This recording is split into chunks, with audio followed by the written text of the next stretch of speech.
Iran को मिलेगा खजाना, ट्रंप भरेंगे नुकसान का हर्जाना और होर्मुज खुल गया, जहाज गुजर गया। तीन बड़ी खबरें दिखाने जा रहा हूं आपको।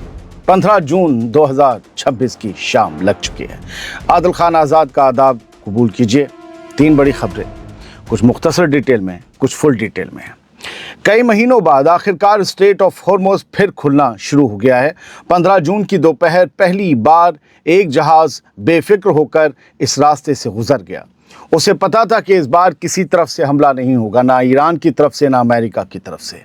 ईरान की फार्स न्यूज़ एजेंसी ने खुद अमेरिका और ईरान के बीच समझौते का ऐलान होने के बाद माल्टा के झंडे वाला LNG टैंकर जैक्स नवेल का स्ट्रेट ऑफ हॉर्मुज से गुजरना तस्दीक किया है, उसकी कंफर्मेशन की है। यानी जिस समुद्री रास्ते पर पिछले कई महीनों से दुनिया की नज़र थी, वहां अब दोबारा जहाज़ों का आना जाना आज़ादी से शुरू होता दिखाई दे रहा है। ईरानी मीडिया का कहना है कि हॉर्मुज स्ट्रेट का खुलना किसी फौजी दबाव का नतीजा नहीं, बल्कि ईरान और अमेरिका के बीच बनी रजामंदी के बाद मुमकिन हुआ है। दोस्तों, ये सब हुआ है ईरान की मर्जी से, वरना अमेरिका के बस की बात नहीं थी कि दुनिया को हिला देने वाला ये समुद्री रास्ता उसकी मिलिट्री पावर के जोर पर खुल पाता। खुल सकता था तो महीनों पहले खुल चुका होता। ईरानी मीडिया के मुताबिक समझौते पर दस्तखत होने के बाद जुमे से इस रास्ते को पूरी तरह खोलने का अमल भी शुरू हो सकता है। पूरी तरह अभी जहाज़ आ जा रहे हैं, अभी वो भी तो हैं बारूदी सुरंगें वगैरह, अभी जो माइंस भी तो बिछी हुई समंदर में, तो हर तरफ से जहाज़ नहीं गुजर सकता। एक रास्ता बनाया गया है, उससे गुजरना शुरू हो गए और दोनों ने कोई अल्टीमेटम नहीं दिया। दोनों की अंडरस्टैंडिंग है अमेरिका और ईरान की, अब जहाज़ आराम से गुजरेंगे। तेल के दाम जहाँ की सरकारें चाहेंगी कम हो जाएंगे, जहाँ की नहीं। आगे बढ़ते हैं, अब बात करते हैं ईरान के फ़ायदे की, जो ख़जाना उसे मिलने जा रहा है। अमेरिका और ईरान के बीच जंग ख़त्म करने की डील हो गई है। अब इस डील का सबसे बड़ा फ़ायदा क्या है और वो किसे मिला है, वो किसे मिलने जा रहा है, वो भी समझ लीजिए। दोस्तों, अगर ये समझौता अपनी मौजूदा शक्ल में लागू हो जाता है तो ईरान के लिए अरबों डॉलर का खजाना खुल सकता है। सिर्फ खजाने का मुंह नहीं खुल रहा, बल्कि ईरान को नुकसान का हर्जाना भी मिलने जा रहा है, खबर ये कह रही है। और वो हर्जाना इतना लंबा चौड़ा है कि लोगों को हैरान कर डाले। जेफीड की 15 जून की रिपोर्ट कहती है कि नुकसान डोनाल्ड ट्रंप ही भरेंगे, लेकिन हर्जाने का नाम बदल कर, ताकि शर्मिंदगी कम हो। यानी यूँ समझिए कि नकुल का नाम पुकुल कर दिया जाएगा। रिपोर्ट्स के मुताबिक इस समझौते में करीब $300 बिलियन का एक बड़ा रिकंस्ट्रक्शन फंड रखने की बात कही गई है। अमेरिका इसे इंटरनेशनल इन्वेस्टमेंट फंड कह रहा है, जबकि ईरान इसे जंग में हुए नुकसान का मुआवजा या रिकंस्ट्रक्शन प्रोग्राम बता रहा है। यानी नाम चाहे कुछ भी रखा जाए, लेकिन अगर ये फंड बनता है तो इसका पैसा ईरान की तबाह हुई इकनॉमी, इंफ्रास्ट्रक्चर, बिल्डिंग्स और दोबारा तामीर के काम में लगाया जा सकता है। इतना ही नहीं, रिपोर्ट्स में ये भी कहा गया है कि शुरुआती मरहले में ईरान के करीब $24 बिलियन के फ्रीज किए गए एसेट्स भी छोड़े जा सकते हैं। इस पर हम अगली रिपोर्ट इसी में दे रहे हैं। इसके बाद अगर समझौते की बाकी शर्तों पर अमल होता है तो आगे और भी बड़ा फाइनेंशियल फ़ायदा ईरान को मिल सकता है। दिलचस्प बात यह है कि अमेरिका इस पूरे पैकेज को मुआवजा नहीं कहना चाहता। रिपोर्ट्स के मुताबिक व्हाइट हाउस ने जानबूझकर रिप्रेशन या कंपनसेशन जैसे लफ्ज़ों से परहेज किया है, क्योंकि डोनाल्ड ट्रंप कई साल तक बराक ओबामा की हुकूमत की न्यूक्लियर डील पर यही इल्ज़ाम लगाते रहे थे कि अमेरिका ने ईरान को अरबों डॉलर का फ़ायदा पहुंचाया था।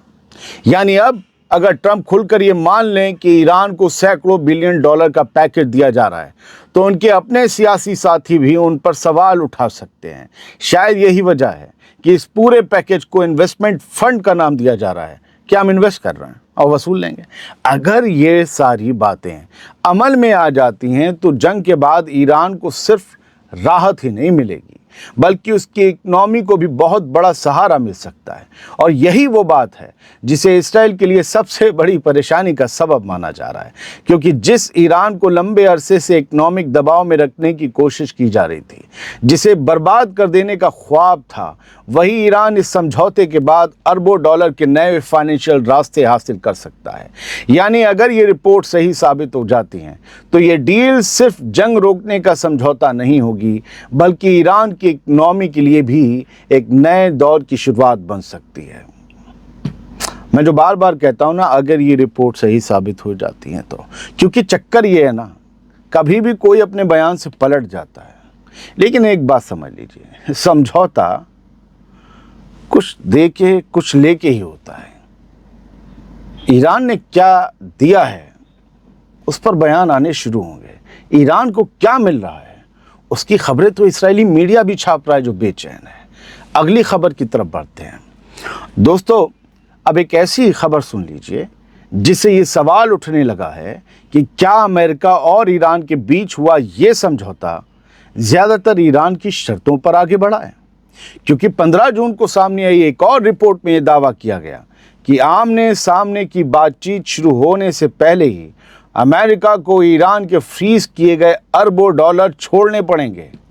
बातचीत से पहले ईरान के मेयर न्यूज़ एजेंसी ने 14 पॉइंट वाले जिस मेमोरेंडम ऑफ अंडरस्टैंडिंग का हवाला दिया उसे दुनिया भर ने छापा। उसके मुताबिक 60 दिन की बातचीत के दौरान ईरान के कुल 24 बिलियन डॉलर के फ्रीज एसेट्स रिलीज किए जाएंगे। 24 बिलियन डॉलर की मिल्कियत समझ लो। लेकिन सबसे दिलचस्प बात यह है कि रिपोर्ट में दावा किया गया है कि इनमें से आधी रकम यानी करीब 12 बिलियन डॉलर बातचीत शुरू होने से पहले ही ईरान को देनी होगी, ताकि उसे यकीन आए कि हाँ बाकी के भी मिलेंगे। इसके बाद ही ईरान का डेलीगेशन बातचीत की मेज़ पर बैठेगा, चाय पिएगा और आगे का अमल शुरू करेगा। अगर ये रिपोर्ट सही साबित होती है तो इसका मतलब ये होगा कि ईरान पहले अपना हिस्सा चाहता है, उसके बाद बात का किस्सा चाहता है, बातचीत बाद में। यानी पहले फ्रीज गए पैसे रिलीज़ होंगे, फिर आमने सामने की बातचीत शुरू होगी। पैसे दो, कागज़ लो। हालांकि इस दस्तावेज़ की अब तक दोनों सरकारों की तरफ से कोई ऑफिशियल तस्दीक नहीं की गई है, लेकिन अगर इस तरह की शर्तें लागू होती हैं तो इसे ईरान की बड़ी डिप्लोमेटिक कामयाबी के तौर पर भी देखा जा सकता है। जो लोग कहेंगे कि ईरान की कामयाबी नहीं है, मैं उनसे पूछूं सामने कौन था? सामने कौन था? America, the super power, Israel, the technology king, और इतना बैंकिंग का सबका पैसा पीछे, खरबपतियों का इसराइल के पीछे। क्या हुआ? समझौता, डील हो रही है। सब कुछ लिया नहीं जा रहा, दिया भी जा रहा है। जीत और हार जंग का एंड तय करता है। इस जंग का एंड नहीं हुआ। बात ये नहीं करनी चाहिए कौन जीत गया, बात ये करनी चाहिए कि कौन जीत नहीं पाया। तब गेम जरा बड़ा हो पाता है और हो जाता है। जिनके पास वॉरशिप्स थे, एडवांस जनरेशन के फाइटर जेट्स थे, जिनके पास हैवी साइज बम थे, क्या वो जीत पाए? तो जंग कौन जीत गया, ये सवाल बहुत छोटा होता है। मैंने आपको गिनाए ना, इतनी हैवी मशीनरीज थी, क्या वो जंग में अपने नतीजे हासिल कर पाए? नहीं, वो जीत नहीं पाए। कौन जीता है ये कहकर बात को छोटा मत कीजिए। कौन जीत नहीं पाया है, कहानी वहां से टू बी कंटिन्यूड रहती है, क्योंकि फिर उसके आगे और खेल खेलने की गुंजाइश है। आपको कोई भी झूठा करार दे सकता है, लेकिन इस सच को कैसे गुमराह करेगा कि इतने वॉरशिप पहली बार इराक वॉर के बाद 3 वॉरशिप फारस की खाड़ी में, बाब अल मंदब के करीब, इन सब पूरी पर्शियन गल्फ में और अरब गल्फ में जमा हो गया और उसके बाद बातचीत हो रही है। अच्छी बात है, जंग नहीं होनी चाहिए, बातचीत ही होनी चाहिए। लेकिन एक जगह बातचीत काम नहीं आ रही, उसका नाम है लेबनान। तस्वीर देख लीजिए। Lebanon authorities warn displaced citizen not to rush home after US Iran deal, Reuters. ये वो लोग हैं, हज़ारों लाखों लोग, कोई अपनी गाड़ियों से जा रहे हैं, दर्जनों हज़ारों सैकड़ों गाड़ियां दिख रही हैं, कतारों में जा रही हैं अपने अपने इलाकों की तरफ जहां पर इसराइल बमबारी कर रहा था। जैसे अमेरिका और ईरान की डील हुई, इन्हें पता है कि ईरान ने लेबनान की शर्त रखी कि लेबनान में जब तक सीज़ फायर नहीं होगा तब तक हम नहीं मानेंगे। तो लेबनान में भी बमबारी और गोलीबारी फ़ौरन रोकने की डोनाल्ड ट्रंप ने अपील की और ऐलान किया, लेकिन उसके बाद भी आज भी अभी भी जारी हैं हमले लेबनान में। अब ये लोग डील होते ही अपने घरों की तरफ निकल पड़े कि अब तो आईडीएफ को भी रुकना पड़ेगा। और कोई बकरियां भेड़े ले जा रहा है अपना, कोई कारें ले जा रहा है। اب جو ہے رائٹرز کے حوالے سے RT نیوز لکھتا ہے کہ لیبنان کی اتھارٹیز نے، حکومت نے لوگوں سے، جو بے گھر لوگ ہو گئے، جو ڈسپلیس ہو گئے، جنہیں IDF نے کھدیڑ دیا یا اعلان کر کے ان کے علاقوں سے نکال دیا، وہ لوگ واپس اپنے علاقوں کی طرف جا رہے ہیں، اور لیبنان کی حکومت اور اتھارٹیز اور وہاں کا انتظامیہ کہہ رہا ہے کہ بہت جلدی مت کرو، ناٹ ٹو رش، اپنے گھر جانے میں جلدی مت کرو اس ڈیل کے بعد، ابھی رک جاؤ، کچھ گڑبڑ ہو سکتی ہے۔